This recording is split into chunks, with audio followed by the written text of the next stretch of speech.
Good morning all of you. सुप्रभात।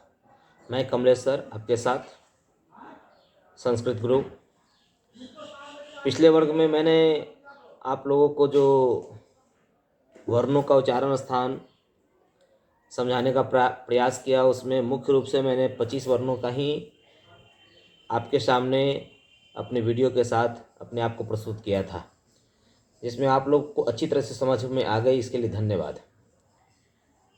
पिछले video में कुछ छात्रों ने कहा कि सर वर्णों के बारे में भी कुछ डिटेल्स आप मुझे बता दें। तो वर्णों के बारे में कुछ नहीं है। यहाँ जितने भी लोग होते हैं,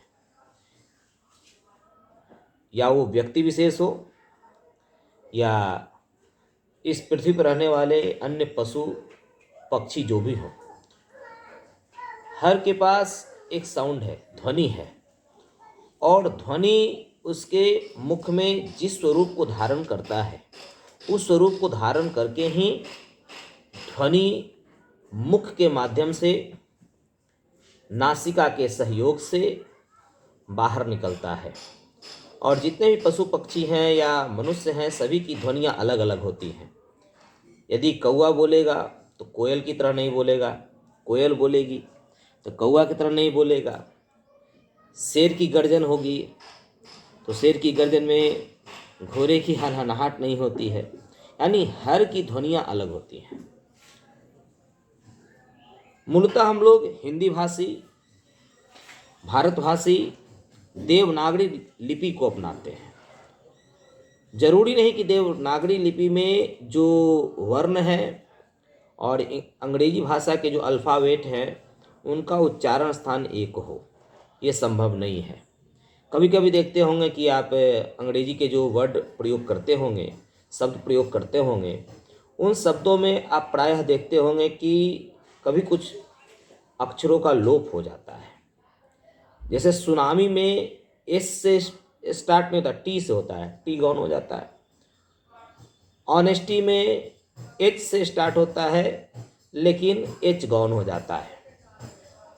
वोमेन जो बोलते हैं उसको हम लोग ओमेन बोलते हैं, तो डब्लू का लोप हो जाता है। उसी प्रकार लेकिन देवनागरी लिपि में ऐसी कुछ बातें नहीं हैं। एकदम ध्यान से समझने की बात है, क्योंकि मैं बोर्ड वर्क नहीं कर रहा हूँ, एकदम सामने आकर बतला रहा हूँ आपको कि जब हमारे इस पेट के माध्यम से जो एक प्रेशर आता है वायु का, और वह वायु की ताकत, यानी जब हम कुछ भी बोलते हैं तो हमारी पूरी ताकत पेट पे लगती है। और ये पेट की ताकत से जो सिंगर लोग, गायक लोग गाते भी हैं, तो इस पेट की ताकत से जितनी ज़्यादा ध्वनि होती है, इशारे गा मा पा, तो जितनी अंदर में ताकत होगी उतनी उसकी ध्वनि अच्छी आएगी। तो हम यहाँ पे वर्णों के बारे में बोल रहे थे। तो हमारे पास संस्कृत भाषा में मुख्य वर्णों की संख्या 46 होती है, 46 होती है। उन 46 वर्णों के आधार पर हम अपने उच्चारण को, अपने वर्णों को शुद्ध करने का प्रयास करते हैं, जैसा कि पिछले वर्ग में मैंने बताया था। लेकिन यहाँ पर प्रश्न ये आता है कि वह हम शब्दों की पहचान कैसे करें। कल कुछ कमेंट्स में आए थे कि सर मुझे अकारांत, आकारांत, इकारांत, उकारांत ये बताइए। कुछ नहीं है छात्रों, आप जो भी शब्द बोलते हैं उन शब्दों के अंतिम में आने वाला स्वर उसका नामकरण करता है कि यह क्या है, इसका पहचान क्या है। यदि हम बोलते हैं राम और अंतिम में म आता है, और म को तोड़ने के बाद प्रत्येक व्यंजन स्वर के बिना वो आ ही नहीं सकता है। व्यंजन की परिभाषा ही है कि वैसे वर्ण जो स्वर की सहायता से बोले जाए। यानी व्यंजन को मुख के बाहर आने के लिए उसको स्वर का सपोर्ट लेना पड़ेगा। बगैर स्वर वर्ण के जो 13 स्वर वर्ण हैं, और उन 13 स्वर वर्णों में जो 11 मात्रा चिन्ह हैं और अ और लड़ी का मात्रा चिन्ह नहीं होता है, उस अवस्था में उन 13 वर्णों को मात्रा चिन्ह दिया गया है जो 11 की संख्या में है, और वह 11 मात्रा चिन्ह व्यंजन को आगे लाने का काम करता है। यदि राम है तो राम के अंत में म है और म के अंत में अ आया है, तो जैसे ही आया है तो राम अकारांत शब्द हो जाएगा। लता, तो लता के अंत में जैसे ही त में आ लगा तो वो आकारांत हो गया। मुनि, तो मुनि के अंत में जैसे ही न में छोटी ई की मात्रा आई तो हर्ष इकारांत हो गया।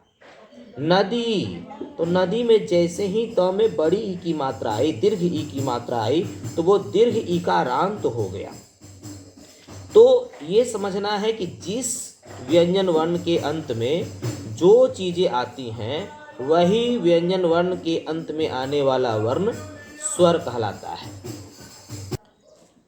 यानी कि स्पष्ट हो जाता है कि प्रत्येक व्यंजन के अंत में आने वाला स्वर वही स्वर उसकी पहचान है। अ तो अकारांत, आ तो आकारांत, ह्रस्व ई तो ह्रस्व ईकारांत, ह्रस्व उ तो ह्रस्व उकारांत, ह्रस्व री तो ह्रस्व रीकारांत, दीर्घ री तो दीर्घ रीकारांत, ए तो एकारांत, ए तो ऐकारांत, ओ तो औकारांत।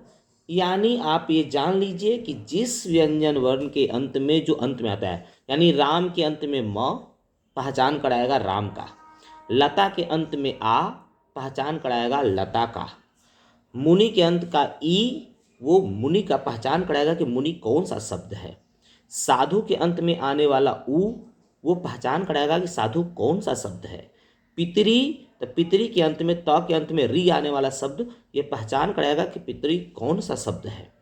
तो जिस शब्द के अंत में मूल रूप से छात्रों शब्दों की जो एक सीमा तय की गई वो अकारांत है, आकारांत है, ह्रस्व ईकारांत है, दीर्घ ईकारांत है, ह्रस्व उकारांत है, दीर्घ उकारांत है और रीकारांत है। यहाँ तक आपको जाना है। ए ओ पे नहीं जाना है। मूल रूप से आपको जाना है अ पे और आ पे, ह्रस्व ई पे, दीर्घ ई पे, ह्रस्व उ पे, दीर्घ उ पे, ह्रस्व री पे, दीर्घ री पे। यानी बालक तो क जोड़ अ अकारांत, नौका का क जोड़ आ आकारांत, मुनि, कवि, रवि सब ह्रस्व इकारांत, नदी दीर्घ इकारांत, साधु ह्रस्व उकारांत, वधु दीर्घ उकारांत, पितृ रीकारांत। इन शब्दों के बारे में आप जानेंगे।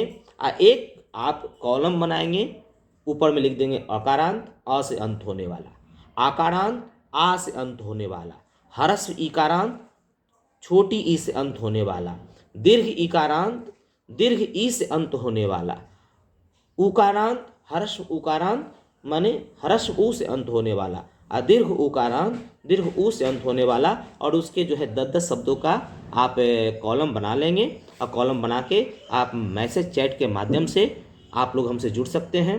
और आप लोग के सहयोग से हमारा चैनल जो है लगभग 1800 सब्सक्राइबर हो भी चुके हैं।